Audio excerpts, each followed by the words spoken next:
नमस्कार। कभी सोचा है कि हम दुनिया को जैसा देखते हैं वैसा क्यों देखते हैं? मतलब हमारा अपना अक्स आईने में कैसे बनता है? या फिर पानी के ग्लास में रखी स्ट्रॉ मुड़ी हुई क्यों दिखती है? तो आज हम इसी के पीछे की फिजिक्स को समझने जा रहे हैं। देखिए, जिस चीज को हम हाथ में पकड़ सकते हैं और जो तस्वीर हम आईने में देखते हैं, उनमें आखिर फर्क क्या है? इसका पूरा खेल असल में प्रकाश के रास्ते का है। ये रास्ता असली है या बस एक छलावा? बस यही समझना है। चलिए, इस मजेदार सफर पर निकलते हैं। तो आज हम क्या-क्या देखने वाले हैं? सबसे पहले, प्रकाश उछलता है या मुड़ता है।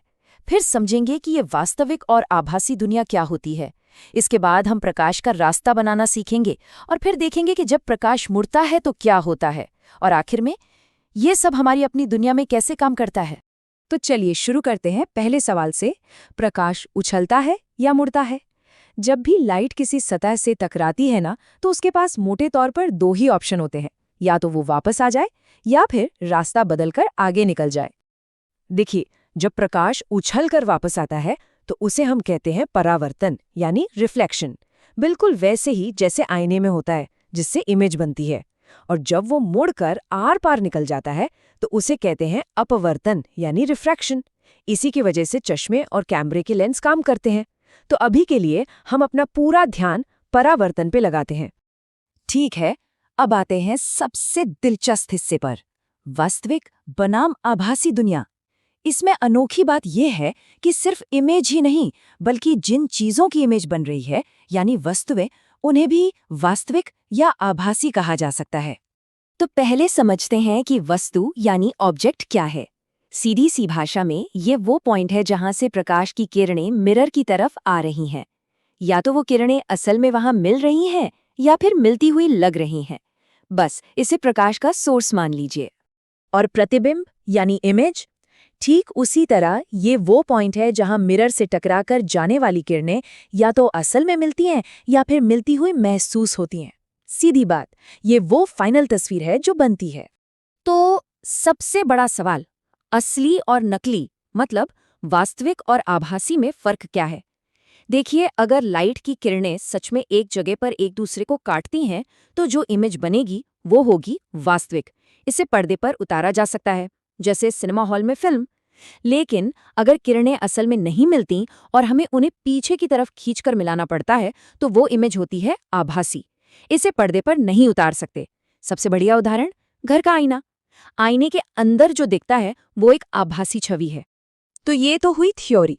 अब देखते हैं कि इसे असल में कैसे पता लगाते हैं। एक बहुत ही आसान तरीका है जिसे रे डायग्राम कहते हैं। इससे हम पहले से ही बता सकते हैं कि कोई इमेज ठीक ठीक कहाँ और कैसी बनेगी। और ये रे डायग्राम टिका है परावर्तन के दो बहुत ही सीधे साधे नियमों पर। पहला नियम, लाइट जिस एंगल पर आएगी ठीक उसी एंगल पर वापस जाएगी, सिंपल। और दूसरा, आने वाली किरण, जाने वाली किरण और सतह से 90 डिग्री पर बनी लाइन, ये तीनों हमेशा एक ही प्लेन में होती हैं। बस इन्हीं दो नियमों पर सब कुछ आधारित है। अब अगर मिरर घुमावदार है, मतलब स्फेरिकल है, तो चीजें और मजेदार हो जाती हैं। यहाँ 3 बहुत काम के नियम हैं। पहला, जो भी किरण प्रिंसिपल एक्सिस के पैरेलल आएगी वो टकराने के बाद हमेशा फोकस पॉइंट से गुजरेगी। दूसरा, ठीक इसका उल्टा, जो किरण फोकस से होकर आएगी वो टकराने के बाद पैरेलल हो जाएगी। और तीसरा, सबसे आसान, जो किरण सेंटर ऑफ कर्वेचर से गुजरेगी वो जैसे आई थी वैसे ही वापस चली जाएगी। और कमाल की बात यह है कि किसी भी इमेज को बनाने के लिए हमें इन 3 में से सिर्फ कोई 2 किरणें बनानी होती हैं। जहां ये दोनों मिल गईं, बस वही इमेज बन जाएगी। ठीक है, परावर्तन तो समझ लिया, लेकिन अब जरा सिक्के का दूसरा पहलू भी देख लेते हैं। क्या होता है जब लाइट उछलकर वापस आने की बजाय आर पार निकल जाती है? इसी को कहते हैं अपवर्तन। ऐसा होता क्यों है? क्योंकि भाई लाइट की स्पीड हर जगह एक जैसी नहीं रहती। जैसे ही वो हवा से पानी में या हवा से कांच में जाती है, उसकी स्पीड बदल जाती है। और बस इसी स्पीड के बदलने से वो अपना रास्ता थोड़ा मोड़ लेती है। अच्छा, अब सवाल ये है कि लाइट कितनी मुड़ेगी? इसका हिसाब किताब स्नेल का नियम करता है। ये नियम बस एंगल और दोनों माध्यमों की लाइट को मोड़ने की ताकत, जिसे हम रिफ्रैक्टिव इंडेक्स कहते हैं, को एक साथ जोड़ता है। और यही वो सिद्धांत है जिसकी वजह से चश्मे के लेंस हमारी नज़र ठीक कर पाते हैं और कैमरा फोटो खींच पाता है। तो ये सारी बातें इतनी ज़रूरी क्यों हैं? क्योंकि ये फिजिक्स सिर्फ किताबों या लैब के लिए नहीं है। ये तो हर पल, हर जगह हमारे चारों तरफ काम कर रही है।